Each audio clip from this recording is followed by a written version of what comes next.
Auspicia este programa Banco Provincia.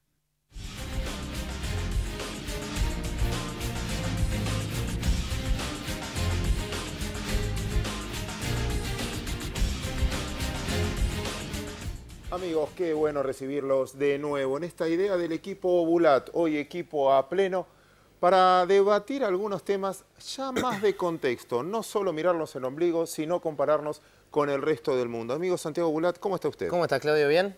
Tráeme algunos datitos de esos que traes vos. Mira, ¿sabés que cuando está terminando y empezando a pensar la tesis de la facultad, dije, bueno, ¿qué temas voy a empezar a pensar? Entonces le empecé a preguntar a algunas personas, ¿vos de qué lo hiciste? ¿Vos de qué lo hiciste? ¿Por dónde fuiste? ¿Cuánto te costó? Y muchos me decían, comparación Argentina-Australia. Argentina-Australia, Argentina-Australia.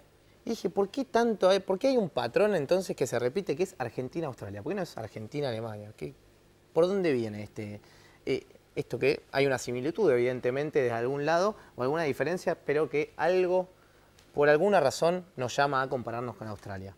Bueno, resulta que es una economía bastante similar en algunos puntos a la nuestra, hablando de recursos y demás, pero por eso en el programa de hoy tenemos un invitado para hablar específicamente de eso. Ahora, a nuestro invitado, fuera del aire, le decía, yo fui a Australia, tuve la suerte de ir a Australia, uno de los viajes que hice con mi viejo, que fue muy bueno además de todo, que me dijo, yo le digo, es muy caro Australia. Y me dice, ¿caro? Caro es Argentina. Y le digo, pero pará, tenemos que hacer una comparación también, porque el PBI per cápita que tiene Australia, que está cercano a los $50.000 por cabeza, es muy distinto al de Argentina, que está por debajo de los 20.000, ¿no?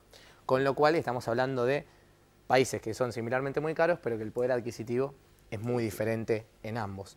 Cuando hablamos de desempleo también vemos un desempleo muy superior en Argentina, casi del doble, hablando de un 9% contra poquito menos de 5% el último dato de Australia. Cuando hablamos, por ejemplo, de deuda pública, en ese caso nos superan bastante. Bueno, vamos a analizar muchísimas cosas. Cuando hablamos de educación, invierten el triple de lo que invertimos nosotros acá por alumno. Pero lo hacen de una forma muy distinta. El otro día, una de las conversaciones que tuve con, ya les decimos, el embajador de Australia, fue hablando sobre educación. Y es uno de los tópicos que acá tenemos que tocar, porque es en donde Australia ha avanzado mucho y nosotros nos hemos relegado bastante. Lo vimos en las últimas pruebas PISA, en donde Argentina quedó obviamente excluida de estas y fue un desastre a nivel institucional. Es nuestro futuro, ¿no? Claro, exactamente, totalmente. La educación es el futuro. Pero hay muchísimos puntos para ir comparándonos, ver por qué esos papers de comparación de Argentina, por qué no fue a Australia, y si todavía hoy hay oportunidades, cuál es el sendero, para dónde hay que ir, cómo se manejó un país. Muchas veces es comparar políticas, no es lo mismo, las culturas no son las mismas, pero siempre tener ideas de otros países es acertado. ¿Te puedo pedir un favor? Sí. Me preguntás a mí de qué fue mi tesis, fue hace muchos años. ¿De qué fue tu tesis? Ah, gracias, pues me dejaste afuera. ¿Sabes cómo llamé mi tesis? ¿Cómo? El tenis y la devaluación. ¿Y sabes quién era mi tutor? ¿Quién? Juan Carlos de Pablo. No, ¿en serio? ¿Y sabes qué hizo con mi tesis? Esto. Perfecto. ¿Y por qué? ¿Por qué lo llamaba el tenis y la devaluación? Vamos a incluir a Australia también. Mi obsesión en aquel momento era por qué los tenistas venían por camadas. Entonces, en un momento eran los tenistas australianos los que dominaban el circuito y dentro de los 10 primeros del ranking, 3 eran australianos o 2 eran australianos. Después vinieron los americanos. Después, la Legión Argentina. Primero la Armada Sueca, que eran todos suecos los que venían. Después viene la Legión Argentina. Después la Armada Española, eran todos españoles. Y después los de Europa del Este. Entonces me concentré en estudiar los momentos económicos previos que determinaban por qué eso pasaba.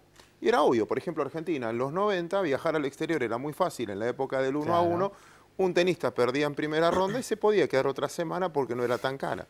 En Wimbledon 2001, 2002, no hubo ningún argentino anotado, ni siquiera en Roland Garros, porque viajar era completamente carísimo en aquel momento, y en la medida que la Comunidad Europea iba incorporando a los países de Europa del Este, estos incorporarse era mucho más fácil, con una conducta muy disciplinados, por cierto, pero bueno, con una desventaja económica que se volvió en una ventaja porque los igualaron. Bueno, y ahí armaba toda mi tesis con respecto a eso. Viene de Pablo. La rompe. Me dice, Claudio, un poco profesional. Y saca una frase que es muy buena. Usted seguramente sabe quién la tituló, que es: vos nunca vas a conocer tu país si no estuviste fuera de tu país un tiempo. Y que vas a aprender a mirarte, a veces a quererte mucho más, a veces a corregir tus errores, si no pudiste salir del hábitat donde estar siempre y mirar de afuera, mirar del contexto. ¿Qué es la propuesta del programa de hoy? Tratar de vernos en contexto. Elegimos, y le presto la cámara al señor director, al embajador de Australia, que agradecemos de antemano muchísimo su predisposición, Noel Campbell se llama a él, que agradecemos mucho su predisposición a venir a enseñarnos. Como bien decía Santiago, hace mucho tiempo atrás eran dos culturas y dos economías que se presumía que iban de la mano, que arrancaron con las mismas circunstancias, pero llegamos a distinto destino final. Obviamente el camino que recorrimos, nosotros tenemos mucho para aprender porque algo nos habremos equivocado, algún piquete nos hicieron en el medio y no llegamos bien a destino porque teníamos las mismas posibilidades. Quizás algunas más, mucho tiempo. El tipo de inmigración que recibimos al principio quizás hasta era más ventajosa para nosotros.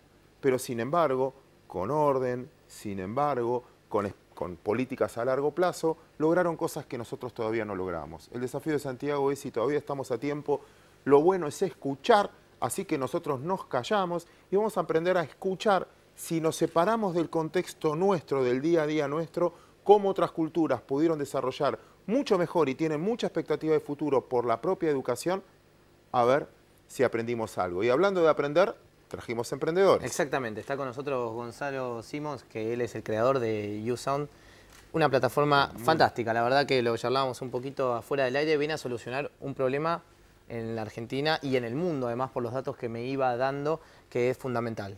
A bajo costo, el problema auditivo, que bueno, si vos vieras los números era algo que para mí era medio impensado. Después lo vamos a charlar un ratito con Gonzalo, cómo han crecido estos números, cómo se mantienen hoy y sobre todo la falta de capacidad que hay para la solución y los costos tan altos que hay. Él trae una alternativa que es espectacular y que ahora está teniendo muchísimo más empuje. Claramente inclusiva y Total, además utilizando exacto. un celular, cosa que sería una paradoja desde el punto de vista. Pero vamos a aprender de eso también. ¿Empezamos a trabajar, Santi? Vamos a eso.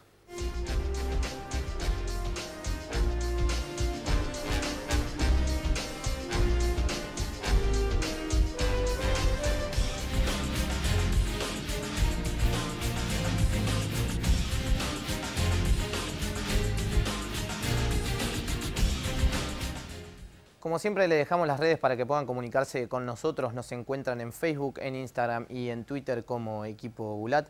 Pueden también volver a ver todos nuestros programas en YouTube. Nos encuentran allí como El Inversor Oficial. Pueden también escribirnos algún mail si tienen alguna duda o consulta. Estaremos contestando vía mail o también a través de la radio, equipo.bulat@gmail.com. Y por último, nuestro newsletter, a donde pueden leer todas nuestras notas que invitaremos también a los invitados del día a escribir en ella, www.elpuntodeequilibrio.com. Claudio, vamos con vos. Gracias, Santi. Doctor Campbell, un placer recibirlo acá. Muchísimas gracias por venir. No, de nada, un placer para mí también. Le voy a dejar un minuto para que piense una respuesta. La productora de nuestro programa que nos ayuda es Luli Bulat, ¿sí? Estoy estudiando medicina, está con un cartel ahí diciéndome video de presentación, video de presentación. Mientras que vemos ese video de presentación, hace una introducción para ella y sus compañeras de por qué fue diferente a Australia. Si uno tiene que pensar en el futuro, ¿qué consejo le daría a los jóvenes promedio de edad, 18, 19 años, para que piensen en el futuro? ¿Le parece? Sí, cómo no. Lo piensa. Vemos el video.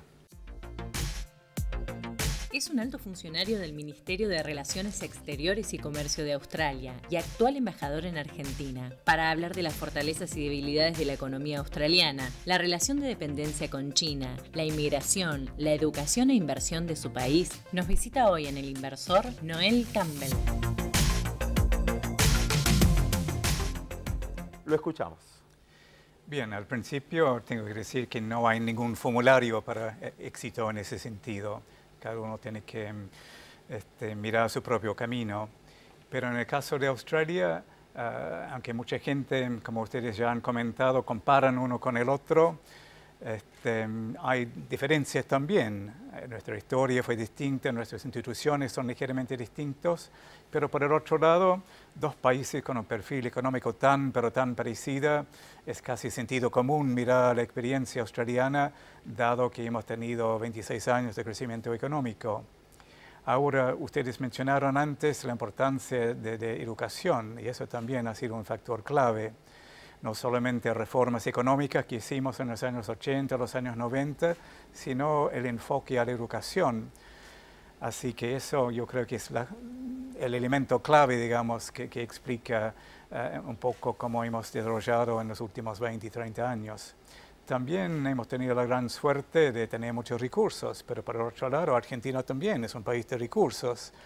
Así que eso no es una respuesta muy directa porque, como le digo, no hay modelos, no hay formularios que son únicos. Uno tiene que adaptarlos un poco a su propio contexto. Nosotros tenemos la suerte de trabajar en equipo y valorar mucho el trabajo en equipo. Entonces uno quería armar en la presentación o en la editorial cómo uno se mueve alrededor del contexto. Argentina es muy dependiente económicamente, industrialmente, de lo que pasa en Brasil, financieramente, como somos un país muy endeudado, de lo que pase con la tasa en los Estados Unidos, y comercialmente, porque también vendemos muchas materias primas, de lo que pase con China. Entonces, muchas veces, para tratar de hablar de nosotros, antes de contar la situación económica argentina, tengo que empezar hablando de lo que puede pasar con la tasa en Estados Unidos, si está creciendo o no China y demanda más materias primas, y si Brasil crece o no crece para que nos inunde o no nos inunde de productos. Y recién ahí hablo de la Argentina. Perdón esta introducción larga. Si tengo que pararme en Australia, ¿de quién dependen ustedes? ¿Su economía es completamente dependiente de lo que pasa en China, Inglaterra, lo que fuera? ¿O son completamente diversificados su nivel de exportaciones e importaciones? Bueno, eso definitivamente es la palabra clave, diversificar.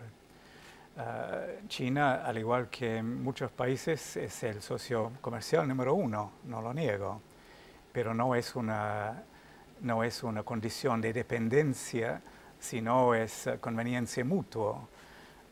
China necesita mucho de lo que tenemos nosotros producimos mucho, necesitamos mercados. Pero repito, no es el único mercado, aunque sea el socio número 1. Nosotros en los últimos 2 o 3 décadas nos hemos dado cuenta que para no ser vulnerable a las altas y bajas de ciertos países, tenemos que diversificar los mercados. Pero la diversificación también implica diversificación de su propia economía, para no estar dependiente siempre en recursos naturales o en industria o lo que sea. Así que en los dos niveles, digamos, tanto diversificación de mercados y diversificación de la economía misma, han sido parte de la explicación de la resistencia, digamos, de la economía australiana. Nosotros no estuvimos afectados por el crisis global financiero. Escapamos eso. ¿Por qué? Bueno, en primer lugar tuvimos reglas muy estrictas para instituciones financieras, pero más que nada que no estuvimos dependientes ni en Estados Unidos, ni en Europa, ni en un país en particular. Así que diversificación sobre todo es un factor clave. El otro también es trabajar bien el sistema económico internacional. Nosotros tenemos una red de acuerdos de libre comercio, por ejemplo, que nos da entrada privilegiada a muchos mercados, mirando nuestro propio vecindario. Imagínase, 4.000 millones de bocas que necesitan alimentos. Una clase media que está creciendo día tras día, que tiene más y más poder adquisitivo. Y nosotros sí tenemos acuerdos de libre comercio con Japón, con República de Corea, con China, con todos los países sudeste asiáticos. Eso no es un mercado, es un mercadazo, a lo cual, por medio de estos acuerdos, tenemos entrada privilegiada. Así que, utilizando también, disculpe, el sistema multilateral de comercio, más encima esa red de acuerdos de libre comercio ha sido parte de la explicación. ¿Tuvieron resistencia interna por tratados de libre comercio, de industriales o de políticas más proteccionistas dentro de Australia o no? ¿Fue natural? Por ser honesto, al principio sí, pero eso también, el comienzo del proceso, que fue efectivamente en los años 80, nosotros también fuimos un país muy protegido, pero la gran diferencia es que los dos partidos principales estaban de acuerdo que ese modelo de proteccionismo no va. Fue una economía bastante floja. Nos dimos cuenta que no estuvimos realizando el potencial del país, así que los dos partidos principales, había consenso nacional, ese es un elemento muy importante, estaban de acuerdo que tuvimos que cambiar. Y el cambio efectivamente fue abrir la economía. o sea, bajar aranceles, eliminar subsidios, un proceso de flotar el dólar australiano, un proceso de deregulación para hacer el país más atractivo para inversión extranjera, una serie de cosas, un acuerdo entre sindicatos, sector privado, gobierno para tener un cap en subida de sueldos, una serie de cosas para efectivamente andar en el camino de una economía abierta. Noel, estamos acá en la Argentina justamente en un periodo político bastante movido. Te ha tocado estar acá en la embajada en un periodo de bastante movimiento en el cual se están presentando muchas reformas tributarias, previsionales, pero sobre todo quiere ir a la laboral y hacer esta distinción que vos decías de que tiene que haber un acuerdo entre todos los sectores. Tiene que realizarse de esta forma. ¿Qué estás viendo en la Argentina que haya de diferencia así con Australia a nivel laboral? ¿Y qué pensás de la reforma en sí? Mira, yo me siento muy privilegiado porque, como ustedes bien saben, muchos miran a Australia y dicen, debemos seguir el modelo canguro o algo así. Lo digo, para un momento. No es una cuestión de cortar y pegar, no es tan fácil. Pero por Dios, es sentido común mirar la experiencia de un país con un perfil económico pero tan parecida, con 26 años de crecimiento económico, y ver lo que hicimos, cómo fueron las reformas, sobre qué periodo de tiempo, involucrando cuáles actores. Así que yo me siento muy bien en mi trabajo porque muchos ministerios, incluso muchos ministros, me preguntan, ¿cómo llegaron a hacer eso? ¿Qué fue el proceso? ¿Quién involucraron? ¿Qué fue el periodo por el cual tuvieron que debatir o negociar esto? Y hablando de reformas laborales, sí, para llegar a ser competitivo hay que tener una fuerza laboral que es productivo y un ambiente laboral que se presta a competitividad. Eso es muy fácil decir, implementación es mucho más difícil. Pero nosotros tuvimos la gran suerte en los años 80 que el entonces primer ministro fue el ex jefe del CGT, así que él podía traer los sindicatos a la mesa. Pero más encima de eso había una disposición de cambiar un poco el modelo. Había buena disposición por el sector privado, los sindicatos y el gobierno de trabajar juntos. Y yo veo muchos elementos de la misma tendencia aquí en Argentina hoy en día. Claro. Ese proceso de reforma está ya ocurriendo en Australia. El otro punto que quería mencionar que fue un proceso, no es un evento entre ahora y el próximo miércoles, es un proceso. En el caso de Australia más que una década y sigue efectivamente mejoramiento todo el tiempo. Pero ese proceso involucra buena disposición, involucra inclusividad, una disposición de consultar, pero tener buena idea de cuál es el gol a lo cual uno está tratando de lograr. Y eso de pensar en el futuro, tener programas de largo plazo también fue súper importante y veo evidencia de eso hoy en día en Argentina y me hace sentir muy bien. Vamos a reafirmar eso, es algo positivo que nos está diciendo, entonces vamos a insistir sobre eso, Noel. Anotando un poquito y haciendo un resumen de lo que nos viene diciendo hasta ahora, para ustedes fue muy importante, repito algunos conceptos, la diversificación, el consenso nacional, la institucionalización, abrir las fronteras y salir al mundo y no tenerle miedo, recibir inversiones, dejar el excesivo proteccionismo atrás, un par de definiciones que iba dando. Ahora, usted habló con muchos funcionarios argentinos que vinieron a consultarlo, ¿cómo lo lograron? ¿Ve a la sociedad argentina preparada para esos consensos o todavía nos resistimos mucho al cambio? Yo creo que hay otro factor que no había mencionado y eso es estar abierto a su propio público. Explicar el porqué, explicar cuál es el camino, cuáles son los goles que uno aspira. Nosotros como parte del proceso creamos lo que se llama la Comisión de Productividad. Es una comisión de expertos que hace efectivamente recomendaciones al gobierno de política pública, ¿no? Y ellos tienen un proceso que es totalmente transparente, abierto, tienen audiencias efectivamente. Dicen, bueno, vamos a hacer un estudio para ver qué competitivos son los puertos de Australia. Eso en el pasado fue tema sensible, con sindicatos muy poderosos, pero súper ineficiente. Así que por el proceso de audiencias públicas, involucrando los sindicatos mismos, los operadores de los puertos y los gobiernos, charlaron sobre cómo podemos llegar a ser más eficientes, qué tenemos que hacer. Y como resultado de ese proceso, la Comisión de Productividad hizo varias recomendaciones de cómo llegar, en su opinión, cómo llegar a ser más eficiente. Y involucró, sí, cambio de horas, cambio del proceso de manejo de carga en los puertos.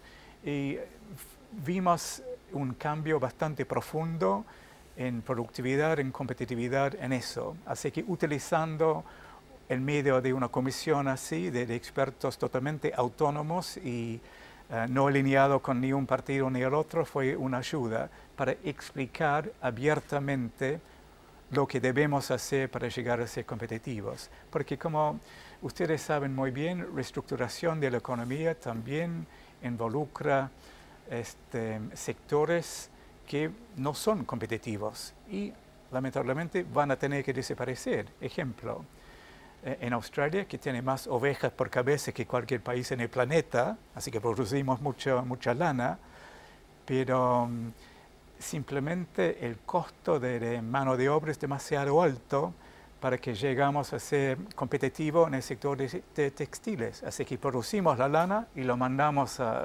Tailandia, China, lo que sea. ¿Por qué? Porque nosotros no fuéramos competitivos en el proceso de la lana para la industria textil. ¿Y le importan a ellos mismos? A ellos también le importa el producto terminado. Sí. Pero la idea es que esa gente que pierde su trabajo, bien es cierto, no lo dejamos en la calle, es parte de un paquete que involucra varios elementos. Primero, ayuda para los que verdaderamente van a perder trabajo por un cierto tiempo con beneficios sociales, desempleo, pero también programas de recapacitación para que los trabajadores en ese sector puedan utilizar sus talentos en otro sector.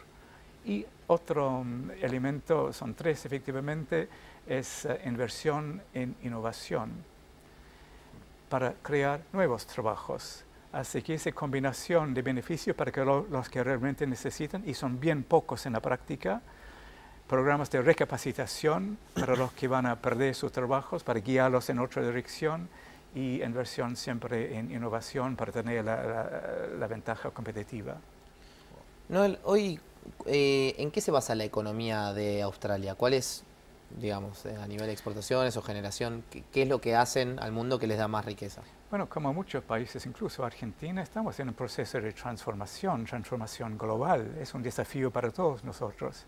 Pero mirando la historia, históricamente estuvimos muy dependientes en el sector de agropecuaria y minería. Claro. Eso siempre ha sido una fuente importantísima y todavía es una fuente importantísima, pero no es el único fuente. Más que nada, en los últimos 2 o 3 décadas ha sido el crecimiento del sector de servicios. Cuando estuvimos charlando, Santi, el otro día, le dije, adivina, ¿cuántos estudiantes extranjeros hay en Australia con su población de 23 millones? ¿Sabes? 620.000 estudiantes extranjeros que pagan. Somos un país pragmático, pagan. ¿Por qué? Porque educación es un servicio que está ofreciendo. No son gastos súper altos como otros países desarrollados, pero es valorar educación. Vienen estos estudiantes extranjeros porque tenemos buenas universidades, es un ambiente, me dicen, bastante cómodo para vivir, quieren perfeccionar su inglés. La mayoría son gente de nuestro vecindario, de los países de Sudeste Asia, de China, de India, de nuestra región, pero hay más que 600 argentinos también a propósito. Así que estos además son los jóvenes que vuelvan a sus países a posiciones de poder. Ellos van a hacer las decisiones en el futuro, así que en cierto sentido es una inversión para nosotros. Así que es una fuente de ingreso porque ellos vienen, alquilan departamentos, compran autos, van al supermercado cada semana, así que es una fuente de ingreso a la economía también, además de ser una pagan fuente y consumen. importante para la economía. Es el tercer fuente de ingreso a la nación, servicios de educación. Así que eso también da pausa de preguntar aquí en Argentina si hay que reevaluar un poco el sistema educativo. Le digo simplemente porque siempre es tema de conversación, debemos pensar si eso podría ser otra experiencia para mirar. 2 puntos sobre la última reflexión que hizo. La primera, un poquito más económica, reconociendo este crecimiento australiano en los últimos años, también acompañado de un importante cambio en los intercambios de valor, porque las materias primas subieron un montón, la minería un montón, y las cosas que usted mandaban la lana, pero las cosas que venían industrializadas de Asia bajaban mucho el valor. Y eso favoreció. Si están preparados, en algún día cambien esos intercambios. ¿Qué pasa si baja abruptamente algún día, no sé, el valor de las materias primas, o es circunstancial? El primer punto. Y el segundo punto, un poquito más geopolítico. Yo conocí Australia y me tocó estar una semana después del atentado que habían tenido en Sydney. Y me impactó, porque era algo muy... también. Claro, sí. Sí, bastante. Sí, pero fue algo... los metieron en el mapa geopolítico, y a veces cuando lees de la economía, una de las amenazas pasa a ser Corea del Norte. Entonces, la pregunta que le hacía era, la primera es los valores de intercambio, si eso puede afectar, y cómo juega la geopolítica hoy, que están tan integrados a una cultura también nueva. Sí, sí.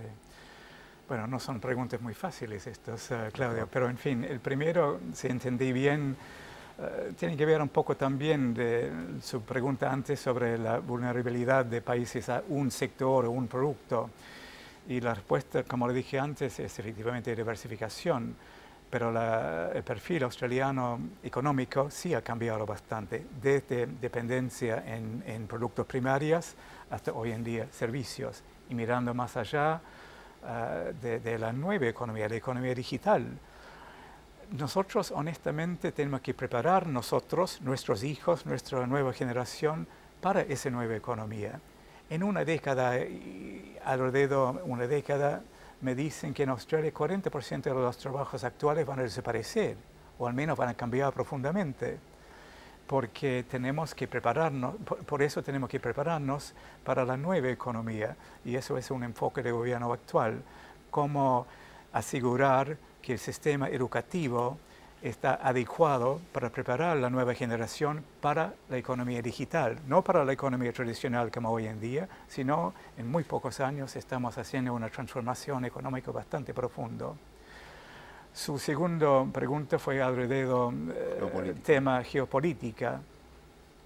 Y bueno, el evento que mencionaste del intentado en Sydney, la chocolatería, ¿no? En una chocolatería de Lindt, justamente en Martin Place, que es casi el corazón de Sydney. ¿Cuándo fue? Perdón. Esto, yo... sí, tuvo que haber sido 2014. 2014. Sí, por ahí, no, ya. 2015. Realmente fue un toque de realidad para nosotros, que siempre contamos en la distancia, porque estamos distantes de prácticamente todo el mundo, que nos protege. Estamos muy lejos del Medio Oriente, de los países en conflicto, ¿no? Pero eso nos mostró que aún y así nadie está libre de terrorismo, por decirle. Es más y más un mundo conectado, y con eso vienen las influencias negativas al igual que los positivos. Hoy en día, por medio de Internet, cualquier persona tiene acceso, si es que tiene disponibilidad, a sitios web que son súper negativos, ¿no? Y eso aparentemente es una muestra de cómo puede ocurrir eso. Usted mencionó Corea del Norte.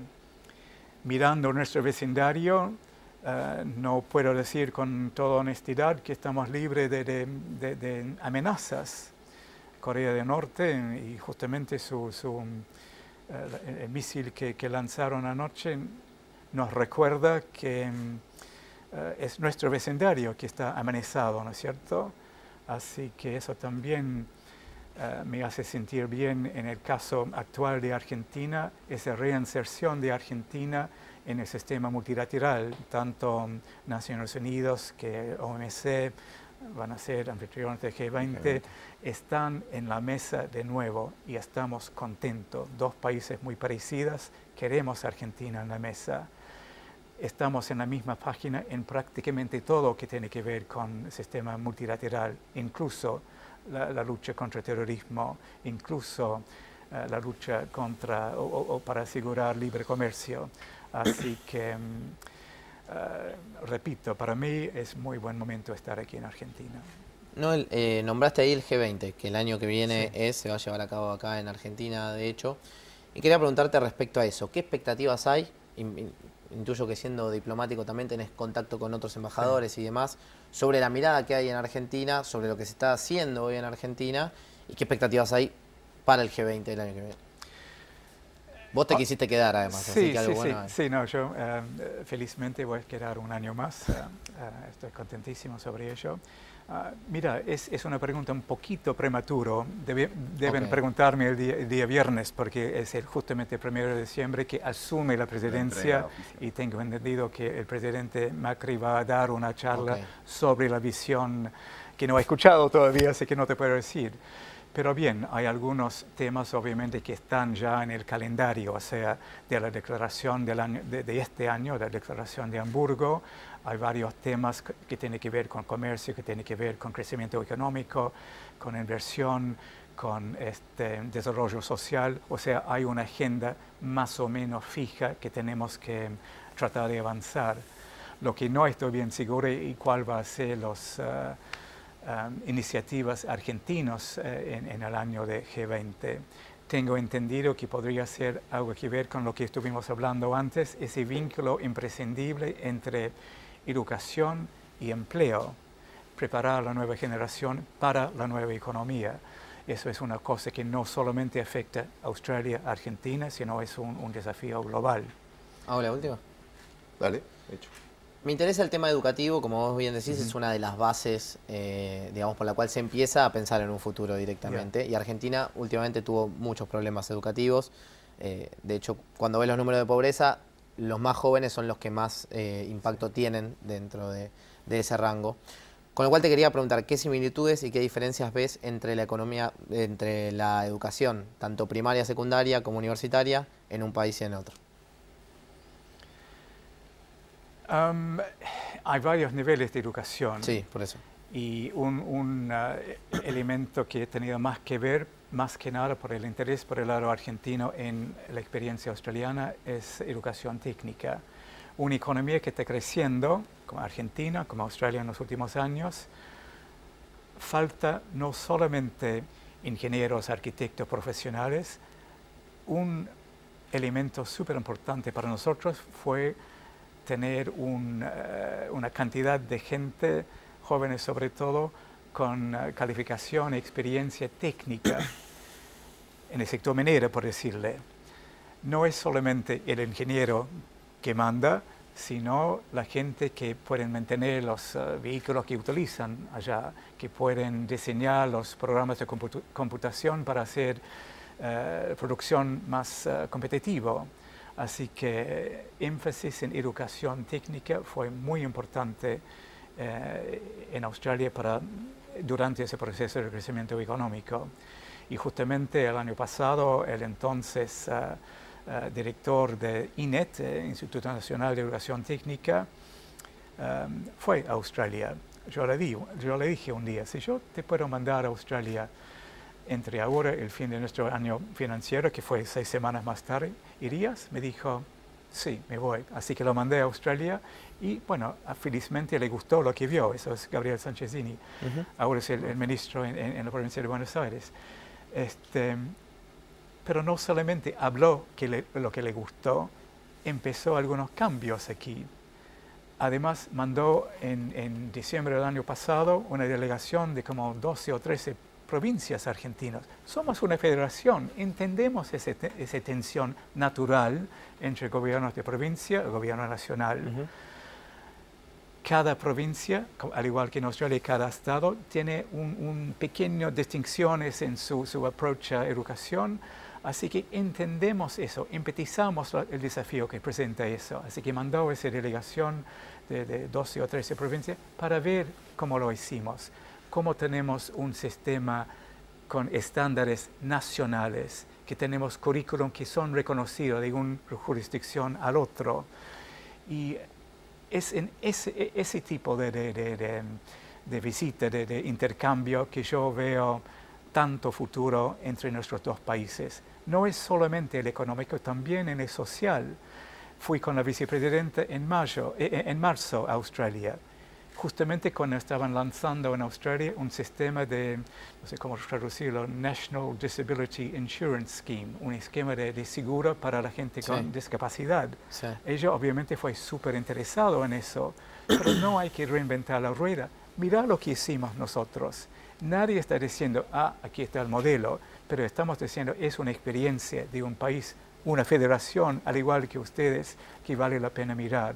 Así que en cada nivel de sistema educativo, yo creo que valdría la pena mirar la experiencia, llevar lo que le conviene, dejar lo que no le conviene. Noel, no tenemos tiempo para otra pregunta, pero sí para que si pueda asumir un compromiso en público, acá ante las cámaras. Nosotros tenemos en equipo, trabajando, un blog, un newsletter, que se llama El Punto de Equilibrio. Y hay un punto que me gustaría que si nos puede comprometer a ayudar a aprender sobre eso, del proceso inmigratorio, cómo manejó las inmigraciones a Australia en este proceso. Argentina creo que tiene para aprender. Y la relación con la minería, que en vez a veces de discutirla tanto o lo que fuera, es cómo hacerla sustentable y que sea aceptada por la población y que termine siendo una fuente de ingresos para toda la población y no una amenaza ambiental. ¿Se anima a que con su gente o lo que fuera nos enseñe y nosotros lo exponemos en El Punto de Equilibrio? No sé, en esto, los dos somos países de inmigrantes, efectivamente, ¿no? La gran mayoría somos descendientes de inmigrantes, así que comparar experiencias sí es algo positivo. Al igual el sector minera, como le dije, fue una fuente importantísima en nuestro crecimiento económico y tuvimos los mismos debates. Si es consistente con proteger el medio ambiente, si es consistente con los derechos de pueblos originarios, si es consistente con la gente de las ciudades cercanas de las minas, si va a cambiar su sistema de vida, qué sé yo. Así que sí, hay mucho para charlar en esos dos temas y muchos más. Nosotros se los trasladamos a nuestros lectores. Muy bien. Muchas gracias por Gracias, Claudia. Te vas a ganar los 3 libros. Muy bien, del creador de este programa y son además muy buenos. Así muy que bien, fantástico. Todos suyos. Muchísimas gracias por venir. No, gracias a los dos. Te invito a quedarte, Noel, también, porque después de este corte tenemos a Gonzalo Simons, que está con nosotros para contarnos todo sobre su proyecto, sobre la audición, que además baja mucho los costos e incluye muchísima gente. Quédense.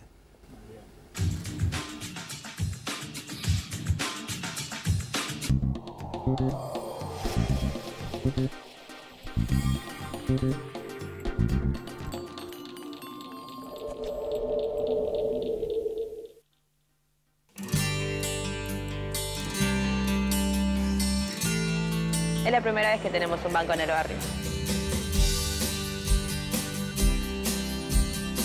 Ahora me depositan mi sueldo en mi nueva caja de ahorro. En Piletones ya integramos al sistema financiero a más de 1000 familias. Por eso, en cada uno de los núcleos de inclusión y desarrollo de oportunidades que construye el gobierno de la ciudad, habrá una sucursal del banco. Y así, seguiremos cumpliendo más sueños. El banco es fundamental.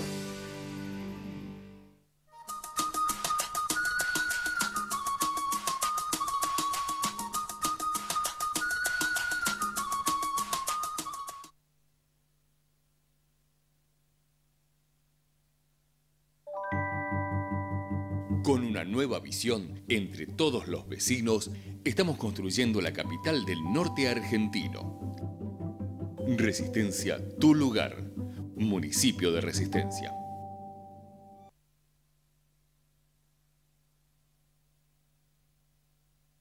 Alcanza tu sueño. Anímate a emprender. Entra en buenosaires.gov.ar/emprendedores. Buenos Aires Ciudad. Vamos, Buenos Aires. Estamos como somos, el último libro de Tomás Bulat, el economista que pudo explicarle la economía a todos Revisa los mitos que nos impiden tener el país que queremos. Estamos como somos, de Tomás Bulat. Publica Sudamericana.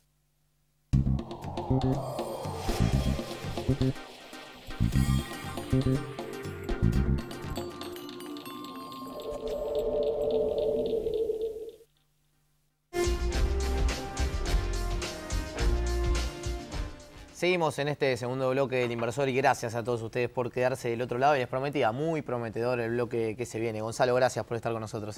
No, por favor, gracias a vos, Santi, por la invitación. Te vamos a presentar con un pequeño video y tratar de presentar un poquito el proyecto y después ampliamos. ¿Te parece? Dale, perfecto. Vamos a eso. Ellos crearon una app que funciona como asistente auditivo para quienes tienen disminución auditiva. YouSound trabaja para lograr la inclusión social y que cada vez más personas puedan vivir la vida que merecen. Para hablar de este emprendimiento, nos visita el director de estrategia, Gonzalo Simons. Bueno, Gonzalo, nos bajas un poco a tierra estos conceptos que escuchamos ahí brevemente. ¿Cuándo nace YouSound? ¿Con qué idea nace? ¿En dónde nace? ¿Y por qué? Te cuento. YouSound nace hace 4 años.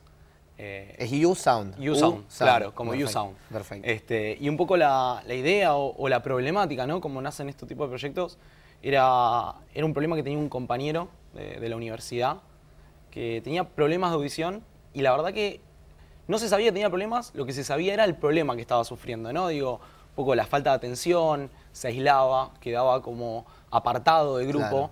Esas dificultades un poco a los compañeros les hizo un poco de ruido decir qué estaba pasando ahí. Finalmente se dieron cuenta que había una problemática, era la hipacusia, como se le conoce, que es un problema de audición. ¿Qué es? ¿Reducción de audición? ¿Cómo es? Exactamente, es una problemática de audición que lo hace es reducir a niveles bajos, Okay. que no es el nivel normal, digamos. Perfecto. Eso le generó grandes dificultades, que lo que terminó pasando era buscar una solución, ¿no? Y lo primero que pasó es, bueno, lo llevaron al médico, necesitaba un audífono, que un audífono es lo que compensa, pero el audífono lamentablemente tiene una barrera de costo de entrada que es entre $1.000 y $5.000. Es un poco hizo que esta persona tuvo que dejar los estudios porque no podía seguir estudiando, no tenía los recursos. Ahí fue uno de los compañeros que también estudian ingeniería, dijeron, bueno, empezamos a ver de qué manera se lo puede ayudar. Por suerte en ese momento también teníamos el celular, que a ver, el celular es para Facebook, para Instagram, pero también tiene otras facilidades y se dieron cuenta que los mismos componentes del celular son los mismos componentes que tiene un audífono. Entonces ahí lo que hicieron es armar una aplicación, se armó una aplicación donde lo que básicamente compensa algoritmos y permite convertir el celular en un audífono a un costo casi nulo y permitiendo acceder a esta persona y a 600 millones de personas que tienen esta problemática, ¿no? ¿Me pones al tanto un poco de los números que hay en el mundo y después vamos más al caso puntual de YouSound? Pero me interesa saber eso. Te cuento, a ver, la hipacusia afecta a 640 millones de personas en el mundo. Un dato es que el 80% se encuentran en países de desarrollo.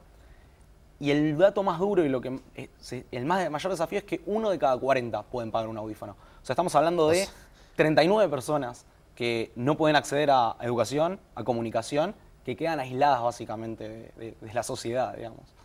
Una barbaridad. Hablando de 640 millones que quedan aisladas en este caso. Y a partir de ahí, ¿qué hicieron? Se dieron cuenta que tenían esto, empezaron con la idea, desarrollaron la aplicación. ¿Dónde la implementaron por primera vez? ¿Dónde la probaron? ¿Cómo funciona? Ahí, bueno, una vez que empezaron a hacer esta parte más de desarrollo, más técnica, que tenemos un tremendo equipo atrás, digo, la verdad que los que hicieron y desarrollaron fue trabajo de día a día. Se empezó a probar directamente, se pidieron unos permisos, se empezó a probar con personas, con instituciones, con chicos con problemas de audición, ¿no? Con hipacusia. Y la verdad que, bueno, una de las primeras pruebas fueron con chicos más chicos. Y el cambio te digo que fue tremendo, fue como decir el primer usuario, la primera sensación de decir puedo escuchar mejor, ahí ellos dijeron, se dijo esto es lo que puede cambiar la vida de la gente, ¿no? El primer usuario. Y es un poco lo que nos pasó en ese momento. A partir de ahí, impacto. El primero es lo más, o sea, dijimos hay que llegar al primero. Si el primero funciona, llegamos a los otros 600 millones. A partir de ahí es la escala, digamos. Y hasta llegar al primero. Contaba un poco también que es interesante las barreras que fueron teniendo, obviamente, y las problemáticas, supongo, a la hora de desarrollar el producto terminado. Totalmente. Ahí, si querés, una primera barrera es que hace 4 años tampoco estaba tanto este concepto primero del emprendimiento, ¿no? Esto de decir, tener un propio desarrollo. Esa fue la primera barrera, esto del estatus que hay que trabajar, hay que estudiar y es como todo. Y acá había una idea porque había un problema. Entonces, esa primera barrera de concepción de decir, se puede hacer algo desde el propio esfuerzo. Eso fue lo que sea la barrera del emprendimiento. Después, obviamente que del lado de lo que es la salud, también era importante esto de cómo un celular puede convertirse en un audífono, ¿no? Digo, claro. Ahí fue un desarrollo de decir la gente, la concepción, ¿no? De cómo había algo ahí oculto que no estaba. Y educar, ¿no? Hay que educar mucho.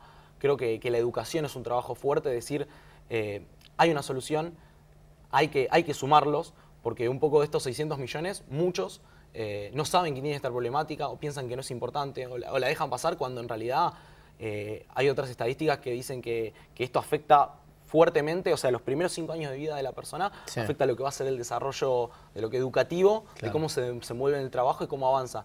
Entonces, nada, fundamental atacar esa primera parte con esto, ¿no? Con este primer paso. Y me mostrás operativamente cómo funciona, digamos. Yo tengo un celular acá.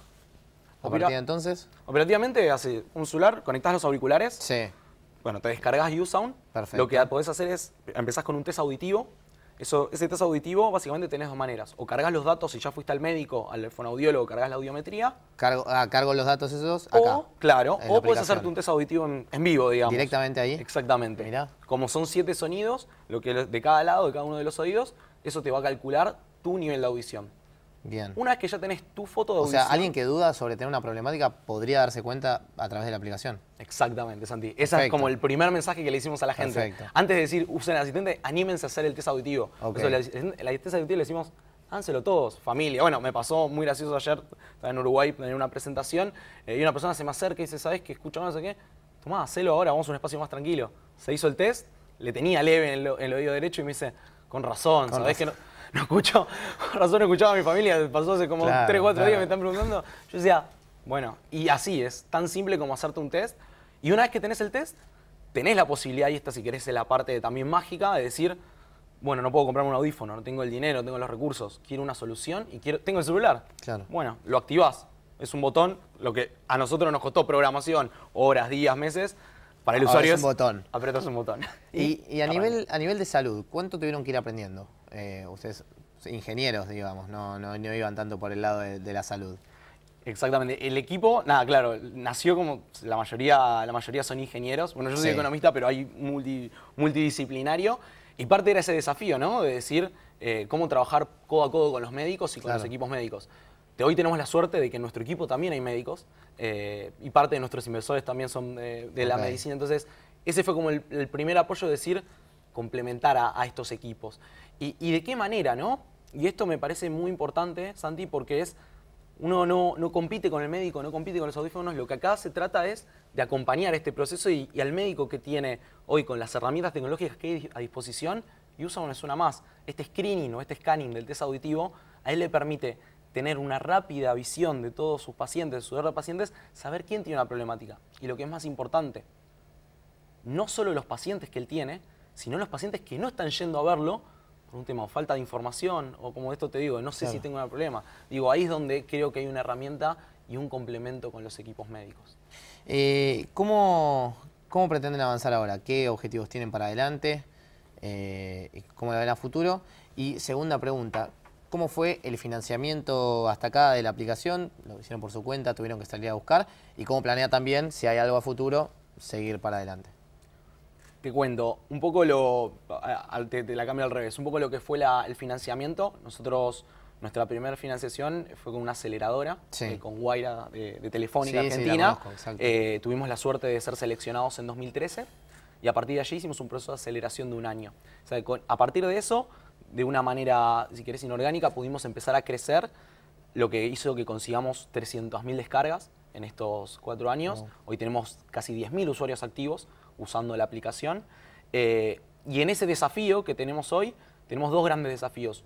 Uno es nuestra aplicación, que es fundamental generar esto que dijiste vos, ¿no? La herramienta de concientización en la población. En Argentina aproximadamente hay entre 2 y 3 millones de personas con problemas auditivos. En el mundo hay 600, tenemos un desafío grande por recorrer con la aplicación. Y lo que dijimos es, queremos ir más allá, porque la aplicación, únicamente la app con cualquier auricular, funciona para hipacusias leves y leves moderadas. Pero quisimos ir un paso más adelante y decir, vamos hacia las moderadas y hacia las altas. Y diseñamos nuestros propios auriculares. Estos auriculares que estamos fabricando hoy en día, los vamos a estar lanzando el próximo año en Argentina, con un plan que va a arrancar y se va a llamar Plan Jujuy Escucha. Ese plan involucra 1000 personas durante 3 meses.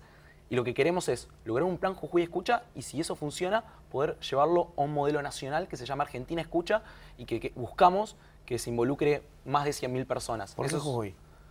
Porque el proyecto, porque los fundadores se nació en Jujuy el proyecto. Ok. Entonces empieza por ahí. Exactamente. Y las primeras personas y la primera apuesta fue desde la provincia, es decir, empecemos a probar desde acá, ¿no? Digo, y hay un poco ese fomento de ser federal, después de ser nacional, es un poco de cómo es Argentina, ¿no? Que en Argentina... Está todo centralizado. Exactamente. Entonces, nada, eso es una gran oportunidad que tenemos y lo que queremos es escalar, ¿no? Escalar y poder que todos puedan tener esta solución. Es como volver a empezar el proyecto en este sentido de decir que funcione la primera vez de nuevo para en los rangos más altos de la hipacusia y después de ahí escala de nuevo.